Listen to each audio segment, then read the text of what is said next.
Right. Assalamu alaikum, y'all. Welcome back to another short episode of the Beyside Jewel. I'm just going on my little stroll here, but I got some things to talk about, and we're going to talk about it. You know, recently I did a video about President Trump and what he was doing was like cleaning out Smithsonian Museum. And, you know, my take on it was some of the things were, you know, they were going to change around, you know, and they were going to display all American art, right? That was my take on it. But recently I had a buddy call me, and he said they're taking out all the African American art in the museums. That's what he told me. So I looked into it, and you know, that's still not necessarily the case. To me, that's not the case. But anyway, I'm going to show you the video that I did come up with, and then I'll come back and we'll discuss it. Okay? All right.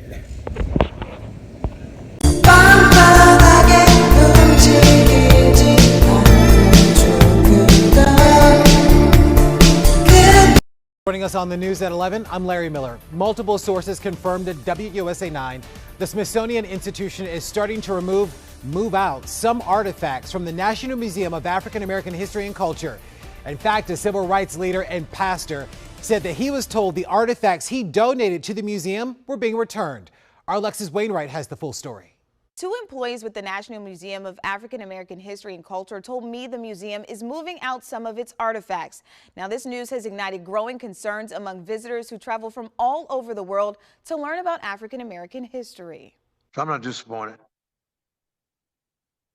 And it's unfortunate that people don't realize that if you don't know history, you will repeat history's horrors. Reverend Dr. Amos Brown says he has seen it all. He's been a civil rights activist for 73 years and has been on the front lines of history. But now he feels some of the history is being erased. He received an email from the Smithsonian Institution this month informing him the artifacts he donated to the National Museum of African American History and Culture were being returned. The artifacts included a Bible Brown carried during the demonstrations with Dr. Martin Luther King Jr. and Jesse Jackson, and a copy of History of the Negro Race in America, one of the first books on racism in the U.S. This honest excuse was because they were under too much light. And to be clear, you never asked for these books back, correct? No. I called them, told them how unfortunate, how illogical it was. We went to the museum Saturday afternoon to see the exhibit where Brown, the Bible, and the book were once featured. Do you know where the Bible originally was? Was it over here? It was right there to the left of the narrative. But we didn't see it. Brown said those artifacts have been with the museum since it opened in 2016. We're not going to let nobody tell us what we can't read.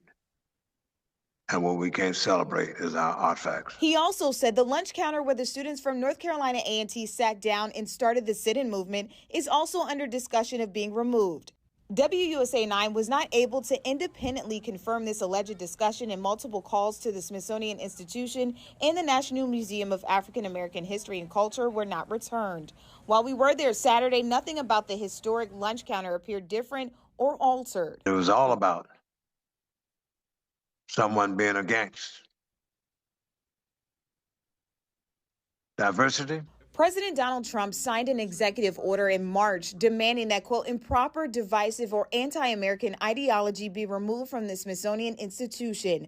That order singles out the National Museum of African American History and Culture as problematic. Most unfortunate directive, order. And visitors we spoke with Saturday say they are stunned. I just feel like that's crazy, and he shouldn't do that because us black people ourselves came a long way, and that's like taking a big part of our culture away. It's very frustrating. I'm glad I had my glasses on because I didn't want my children to see the emotion that was driven up. Now, Dr. Amos says this makes him nervous for the future of the museum. We have reached out directly to the museum and the Smithsonian, but haven't heard back just yet.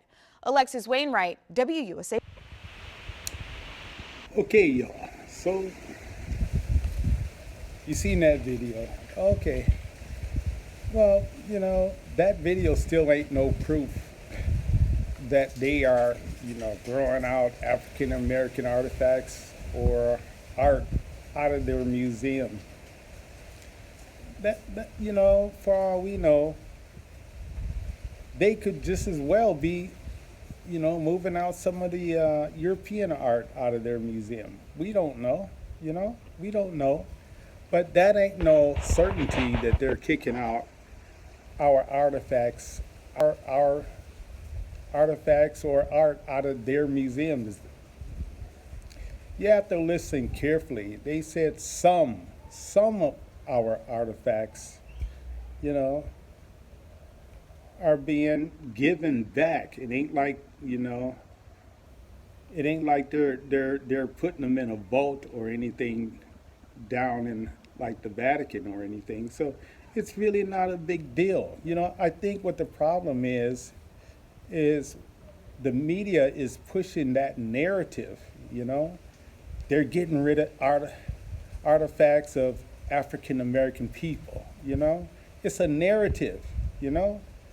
Sure, they said they were, you know, getting rid of some things, some African American art, but, you know, they called the people and told them, you know, we're headed a new direction or whatever, you know. It's not a big deal, you know. I think also what the problem is here is that we have so many nail biters, you know, people biting their nails ever since Trump got reelected, you know. So President Trump, he's a nail biter. He makes everybody nervous. Man, get over your fear. Quit being so, you know, so wound up, you know, in fear, you know. That's my first point. My second point is, let's just say that was the case, that they're targeting African American art, right, and artifacts, and they want to get rid of them. Man, do you know what an opportunity that is? You know, it wouldn't be a bad thing for us to have our own museums and telling our own stories. It wouldn't be a bad idea. We should be telling our own stories. You know how many great, brilliant scholars we have out here? Man, it's about time. You know, you guys want to let your artifacts and things sit there and let somebody else tell your story. That's crazy to me. So for me, that would be an opportunity for us to tell our own stories, right? You know, another thing is you guys are worrying about those oppressors keeping our artifacts, you know, or getting rid of them. But over here in Africa, they want all their artifacts. They want everything back from the Vatican, from Great Britain, wherever they are, even in the U.S., they want their artifacts back. Yeah. So that's the difference. Over here, they want their shit back. Over there, you want to let yours sit in the museum and let somebody else tell our story. You got to keep in mind that, you know, that's his story. That's not our story. So let's start telling our story. That's the way I see it. We could have a museum on the East Coast, a museum on the West Coast, you know, wherever. I know there's a great scholar out there, young brother, y'all probably know him, Tariq Nasheed. He's got a museum. I'm sure he would love to have some of those artifacts in his museum, you know? So it's not a big deal. Quit being so wound up in fear, you know? Fear itself, you know, it ain't gonna do you no good. You know, you might as well stand up and be who you're supposed to be, and not have somebody dictate to you or tell your history to you. That's crazy. We can go to our own damn museums, you know?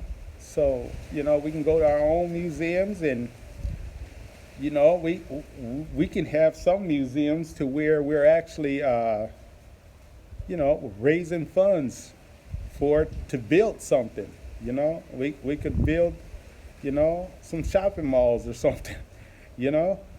So it's not a bad thing that they're giving us back our artifacts. You know, some folks, you know, they're looking at it from what I think as a prestigious move to have some artifacts in the Smithsonian Museum. You know, that may ruffle their collar. Oh, they took it out of the Smithsonian Museum. So what? So what? We'll get our own museum, man. Give it to some of our people. They have museums around the world. I'm sure there's somebody else besides Tyreek and Nasheed. The brother has his own museum, and I'm sure he'd love to have some of those artifacts. So it's not a big deal. You guys, the ones that are biting their nails, those nail biters, get over it, man. That's an opportunity. It would really be a blessing in disguise. You know how much these folks over here are fighting to get their artifacts back? You know, they want their diamond back down from South Africa that the Queen is sporting around in her hat. The Queen's sporting that big rock that costs valued at $400 million. She's sporting it in her crown. You know, and those folks are wanting their artifacts back. Folks even over in India are wanting some of their artifacts back. You know, it's crazy. So it's a blessing in disguise, y'all, and y'all should be able to see that. Anyway, that's what I got to say in regards to this. So I hope you guys are doing well over there. I'm just chilling over here. And, you know, I hope you guys are doing well. And, you know, I know it's crazy because, you know, the price of everything over there, you know. I see where folks are actually living in their cars and stuff over there, you know. We're going to talk about that. We're going to talk about that on my next couple of videos, you know. The cost of living done just got ridiculous over there, you know. And but I hope you guys are doing well. I hope you're finding a way to maintain and hold it down.